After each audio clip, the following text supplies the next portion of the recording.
Welcome to the Read Aloud for May 7th, day 52.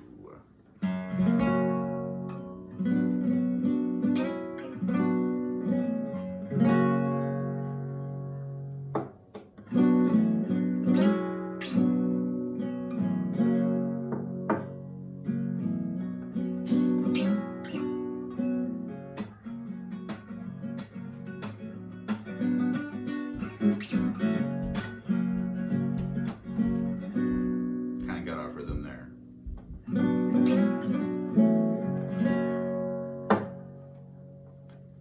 That'll work for today.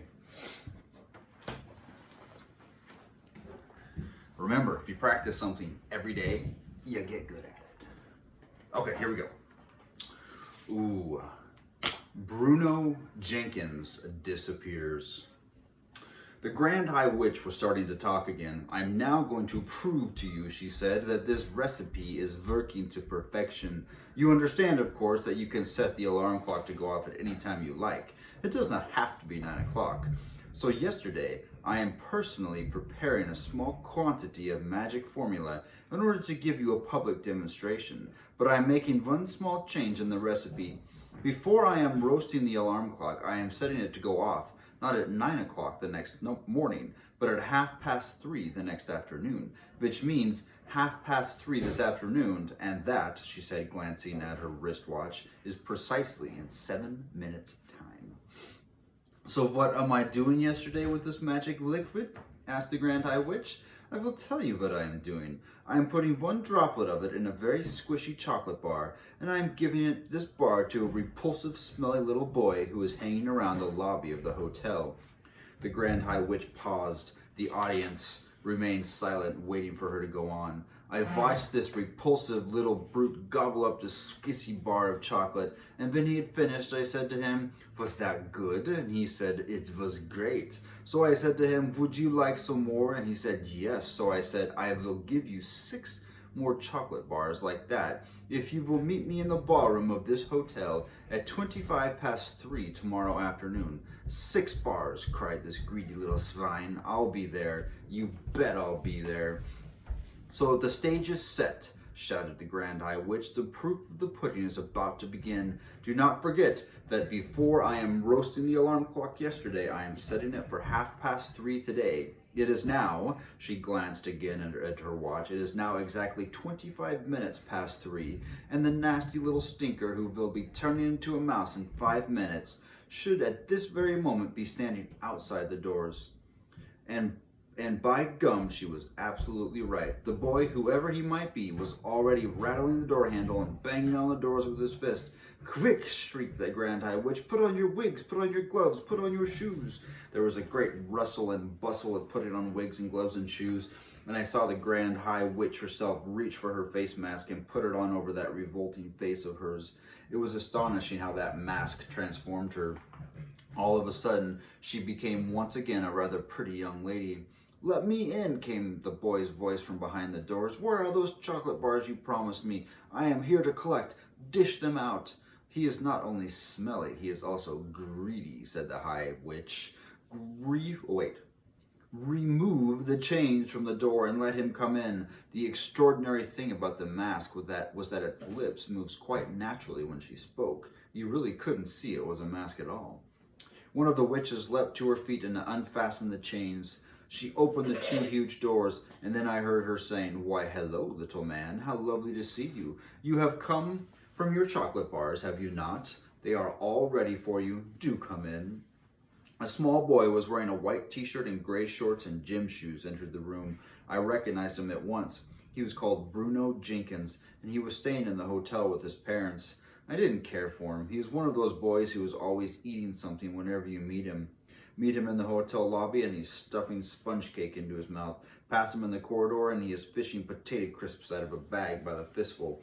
Catch sight of him in the hotel garden and he is wolfing a dairy milk bar and has 2 more sticking out of his trouser pocket. What's more, Bruno never stopped boasting about how his father made more money than my father and that they owned 3 cars. But worse than that, yesterday morning I found him kneeling on the flagstones of the hotel terrace with a magnifying glass in his hand, and there was a column of ants marching across one of the flagstones, and Bruno Jenkins was focusing the sun through his magnifying glass and roasting the ants one by one.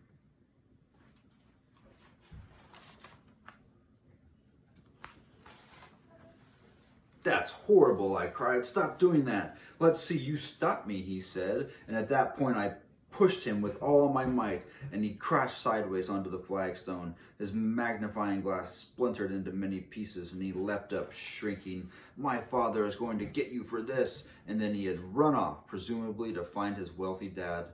That was the last time I had seen Bruno Jenkins until now. I doubted very much that he was about to be turned into a mouse, although I must confess that I was secretly hoping it might happen. Either way, I didn't envy him being up there in front of all those witches. "Darling boy," cooed the Grand High Witch from up on the platform, "I have your chocolates all ready for you. Do come up here first and say hello to all these lovely ladies." Her voice was quite different now. It was soft and gentle and absolutely dripping with syrup. Bruno was looking a bit bewildered, but he allowed himself to be led up onto the platform where he stood beside the Grand High Witch and said, "Okay, where are my 6 bars of chocolate?" I saw the witch who had let him in quietly, putting the chain back on the door handles. Bruno didn't notice this. He was too busy asking for his chocolate. "The time is now 1 minute before 3:30, announced the Grand High Witch. "What the heck is going on?" Bruno asked. He wasn't frightened, but he was wasn't exactly looking comfortable either. "What is this?" he said. "Give me my chocolate." 30 seconds to go," cried the Grand High Witch, gripping Bruno by the arm. Bruno shook himself clear and stared at her. She stared back at him, smiling with lips of her mask. Every witch in the audience was staring at Bruno. 20 seconds, called the Grand High Witch. "Give me the chocolate," shouted Bruno, becoming suddenly suspicious. "Give me the chocolate and let me out of here." 15 seconds, cried the Grand High Witch. "Will one of you crazy punks kindly tell me what all this about?" shouted Bruno. 10 seconds, cried the Grand High Witch. 9, 8, 7, 6, 5, 4, 3, 2, 1, 0. "We have ignition." I could have sworn I heard an alarm clock ringing. I saw Bruno jump. He jumped as though someone had stuck a hat pin deep into his bottom, and he yelled, "Ow!" He jumped so high that he landed on a small table up there on the stage, and he started hopping about on the top of this table, waving his arms and yelling his head off. And then suddenly he became silent. His whole body stiffened. "The alarm has gone off," shrieked the Grand High Witch. "The mouse maker is beginning to work." She started hopping about on the platform and clapping her gloved hands together, and then she shouted out, "This smelly brat, this filthy scum, this horrible little louse, will very, very soon become a lovely little mouse." Bruno was getting smaller by the second. I could see him shrinking. Now his clothes seemed to be disappearing and brown fur was growing all over his body. Suddenly he had a tail, and then he had whiskers, and now he had 4 feet. It was all happening so quickly. It was a matter of seconds only, and all at once he wasn't there anymore. A small brown mouse was running around the tabletop.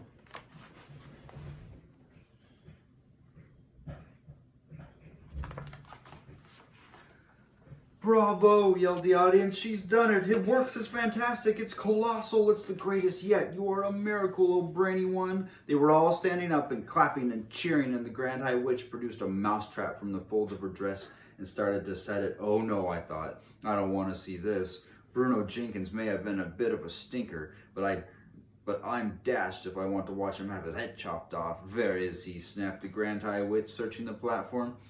"Where has the mouse got to?" She couldn't find him. Clever Bruno must have jumped down off the table and scampered off into some corner, or even down a small hole, thank heavens for that. "It matters not," shouted the High Witch. "Silence and sit down."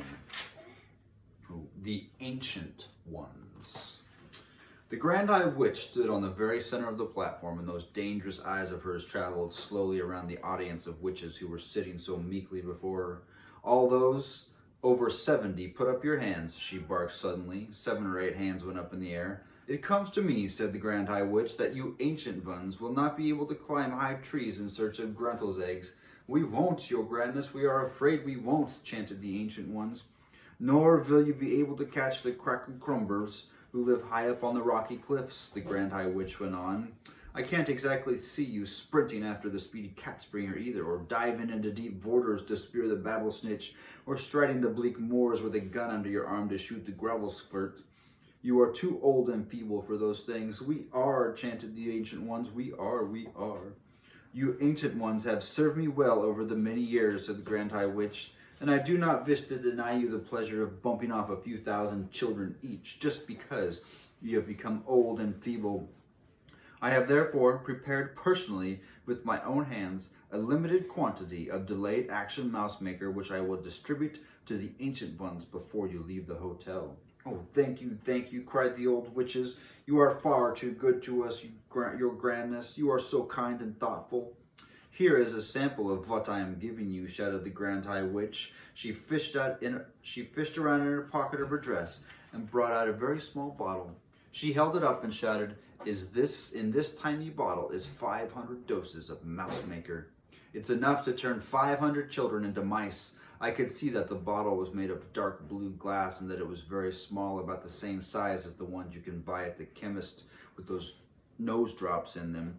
"Each of you ancient ones will get 2 of these bottles," she shouted. Thank you, oh most generous and thoughtful one," chorused the ancient witches. "Not one drop will be wasted.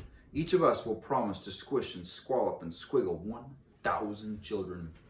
"Our meeting is over," announced the Grand High Witch. "Here's the timetable for the remainder of your stay at the hotel. Right now, we must all go out to the Sunshine Terrace and have tea with that miraculous manager. Next, at 6 o'clock, those witches who are too old to climb trees after Gruntle's eggs will report to my room to receive 2 bottles each of Mouse Maker. My room number is 454. Do not forget it. Then at 8 o'clock, all of you will assemble in the dining room for supper. We are the lovely ladies of the RSPCC, and they are setting up 2 long tables especially for us. Do not forget to put cotton plugs in your noses. That dining room will be filled with filthy children, and without the nose plugs, the stink will be unbearable. Apart from that, remember to behave normally at all times. Is everything clear? Any questions?" All right, we'll finish it. We'll read some more tomorrow. Thank you.